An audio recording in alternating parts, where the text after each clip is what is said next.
এই মুহূৰ্তত যেহেতু মই ধেমাজি জিলাখনৰ অসামৰিক চিকিৎসালয়ৰ সন্মুখত উপস্থিত আছোঁ আৰু ধেমাজি অসামৰিক চিকিৎসালয়ে যদিহে আপুনি বৰষুণৰ বতৰত আহিম বুলি ভাবিছে তেনেহ'লে আপুনি অতি সাৱধানেৰে প্ৰৱেশ পথত আপুনি পাৰ হ'ব লাগিব আৰু এজাক বৰষুণ দিলেই আচলতে যি ধেমাজি অসামৰিক চিকিৎসালয়ৰ যি মূল প্ৰৱেশ পথ এই প্ৰৱেশ পথ হৈ পৰে অতি বোকাময় আৰু বোকাময় পথত ইতিমধ্যে পৰি বহুজন লোকে আচলতে চিকিৎসালয়লৈ চিকিৎসা পৰীক্ষা কৰিব আহোঁতে তেওঁলোকে আচলতে দুৰ্ঘটনাত পতিত হ'ব লগা হৈছে। মই কিছু দৃশ্যাংশ দেখুৱাবলৈ চেষ্টা কৰিম যিহেতু মই এই মুহূৰ্তত ধেমাজি অসামৰিক চিকিৎসালয়ৰ যি মূল প্ৰৱেশদ্বাৰৰ সন্মুখত আছোঁ। মই তাৰ কিছু দৃশ্যাংশ দেখুৱাবলৈ চেষ্টা কৰিম। যিহেতু ধেমাজি অসামৰিক চিকিৎসালয়খন ধেমাজি জিলাখনৰ লাখ লাখ লোকৰ আচলতে আশা ভৰসাৰ থলী, কিন্তু এই ধেমাজি অসামৰিক চিকিৎসালয় অহাৰ পিছত আপোনাৰ যিটো অনুভৱ হ'ব সেয়া আপুনি এই দৃশ্য দেখাৰ পিছত আপোনাৰ অনুমেয় হৈ পৰিব। এয়া আমি দেখুৱাই আছোঁ ধেমাজি অসামৰিক চিকিৎসালয়ৰ প্ৰৱেশ পথৰ দৃশ্য আৰু প্ৰৱেশ পথৰ যিটো দৃশ্য এই দৃশ্য দেখিলে আপুনি নিশ্চয়কৈ অনুমেয় হৈছে।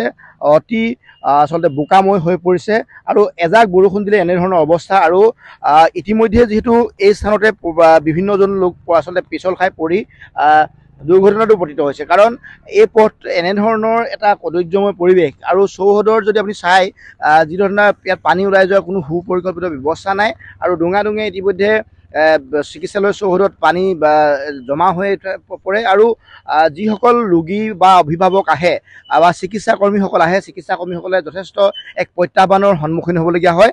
কাৰণ তেওঁলোকে মূল যি প্ৰৱেশদ্বাৰ আছে প্ৰৱেশদ্বাৰতে তেওঁলোকৰ এক নাজল নাথৰ অৱস্থা হৈ পৰে। কাৰণ তেওঁলোকে পুনৰবাৰ দৃশ্যাংশ দেখুৱাইছোঁ চিকিৎসালয়ৰ যিসকল চিকিৎসাকৰ্মী বা বিভিন্ন লোকসকল এই পথেৰে যিহেতু অহা যোৱা কৰি আছে আৰু এটা কথা উল্লেখ কৰিব লাগিব যে বছৰ ধৰি কিন্তু একেই অৱস্থা, কিন্তু তাৰ ফলশ্ৰুতিত কিন্তু ৰাইজে দুৰ্ভোগ ভুগিছে। মই দৃশ্যাংশটো দেখুৱাইছোঁ। এয়া কেনেধৰণে ৰাইজে অহা যোৱা কৰিবলগীয়া এটা অৱস্থা। একাংশ স্থানীয় লোক আছে বা ৰোগীৰ অভিভাৱক আছে, আমি তেওঁলোকৰ পৰা জানিবলৈ চেষ্টা কৰিম। এই পথটোৰ অৱস্থাটো কি হৈছে কওকচোন? ছাৰ পথটোৰ অৱস্থা কি ক'ম আৰু একদম অৱস্থা চাবলৈ গ'লে অৱস্থা কাহিল একদম বেয়া।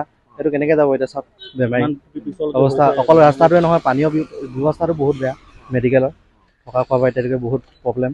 এই প্ৰৱেশ পথটো কি হৈ আছে? প্ৰৱেশ পথটোৰ অৱস্থা যোৱাজন্য ইয়াত আনিব নোৱাৰে পেচেণ্ট, বহুত অসুবিধা। গাড়ী দেখিছে উঠিব পৰা নাই এখন গাড়ী, চাইছে আপোনালোকে।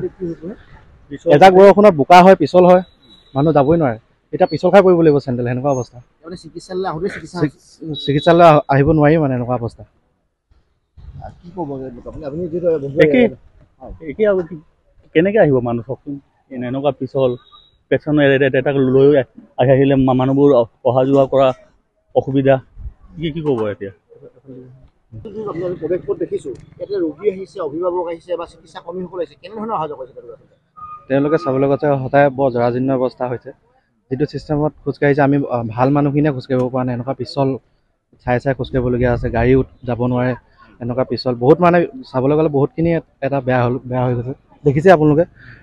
আৰু এটা কি হৈছে, ওপৰত পানী ব্যৱস্থাটো বহুত বেয়া। গধূলি 9টা-8টা বজাৰ পৰা পানী নাথাকে, ৰোগীসকলৰ হাহাকাৰ হৈ যায়। ৰোগীসকলৰ বেডিং নাথাকে, ছাইডত পৰি থাকিবলগীয়া হয়, পাতি চাতি পাৰি চিজাইন কৰা সেইবিলাকো সেনেকৈ থাকিবলগীয়া হয়, বেডিং নাথাকে, বিভিন্ন অসুবিধা। আপোনালোকে গধূলি চাব পাৰে 9টামান বজাৰ পৰা পানীটো নাথাকেই অলৰেডি। বহুত এটা হাহাকাৰ মানে। হয়, এইগৰাকী যিটো ৰোগীৰ অভিভাৱক আৰু আমি দেখুৱাইছোঁ যে চিকিৎসালয়ে কেৱল মাত্ৰ প্ৰৱেশ পথে নহয়, চিকিৎসালয়ৰ যি মূল যি আচলতে মূল চৌহদত নিশাৰ ভাগত তেওঁলোকে পানী নথকাৰ তেওঁলোকে অভিযোগ উত্থাপন কৰিছে আৰু নিশা 8-9 বজাৰ লগে লগে পানীৰ অভাৱ তেওঁলোকে অনুভৱ কৰে আৰু চিকিৎসালয়খনৰ যিধৰণে সুপৰিকল্পিতভাৱে নিয়াৰিকৈ চলাব লাগে তাৰ ক্ষেত্ৰত কিন্তু বিভাগীয় কৰ্তৃপক্ষৰ যথেষ্টখিনি আচলতে সোপাঢিলা নীতি বুলি ক'ব লাগিব। আৰু মই দৃশ্যাংশটো দেখুৱালোঁ, তেওঁলোকে ইতিমধ্যে উল্লেখ কৰিছে যে এয়া ধেমাজি অসামৰিক চিকিৎসালয় আৰু ধেমাজি অসামৰিক চিকিৎসালয়খন যিহেতু জিলাখনৰ লাখ লাখ লোকৰ যিহেতু তেওঁলোকে চিকিৎসা বুলিলে তেওঁলোকে ইয়ালৈ ঢাপলি মেলি আহে, কিন্তু ইয়াৰ প্ৰৱেশ পথতে যদি তেওঁলোকে পৰি দুৰ্ঘটনাগ্ৰস্ত হ'ব লগা এটা অৱস্থা হয়। আৰু দেখুৱাইছোঁ যে কেনেধৰণৰ এটা বোকাময় পথ আৰু এই বোকাময় পথত আহি আপুনিও দুৰ্ঘটনাত পতিত হ'ব পাৰে।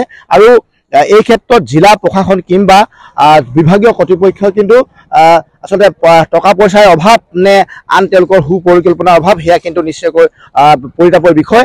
মই সামগ্ৰিক দৃশ্যাংশত দেখুৱাইছোঁ ধেমাজি অসামৰিক চিকিৎসালয়ৰ প্ৰৱেশ পথ এয়া, কিন্তু ধেমাজি অসামৰিক চিকিৎসালয়লৈ যদি আপুনি চিকিৎসা কৰিবলৈ আহিছে তেনেহ'লে কিন্তু আপুনি অতি সাৱধানে এই প্ৰৱেশ পথত আহিব লাগিব, নহ'লে কিন্তু আপুনি ইয়াতে পৰি দুৰ্ঘটনাগ্ৰস্ত হ'ব পাৰে।